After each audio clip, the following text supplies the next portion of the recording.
Imagine a crowded networking event. In one corner, a figure speaks rapidly, handing out cards and listing achievements. In another, a single individual stands completely still, observing the room with total ease. The compulsion to fill the silence and force one's presence into the spotlight acts as a broadcast signal. To everyone in the know, over-explaining immediately marks a person as an uninitiated outsider.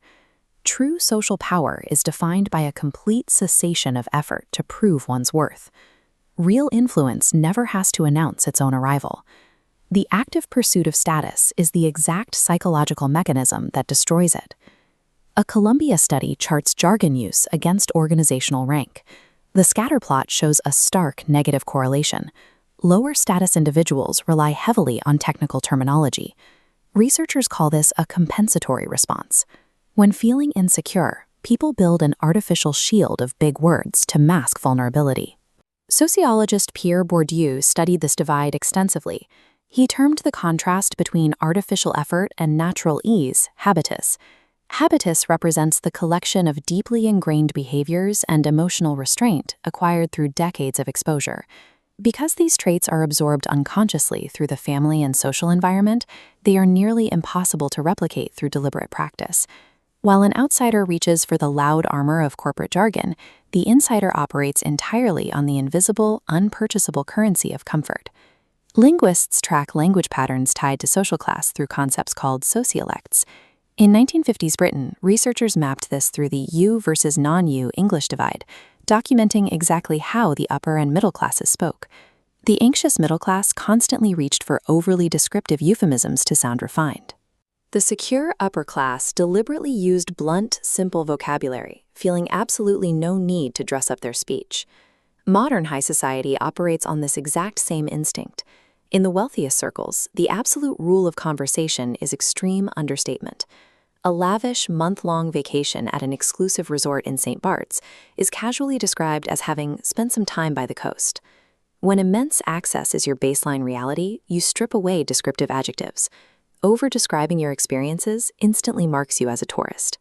Step into a gathering like this and ask a stranger, "What do you do?" You will immediately commit a severe faux pas.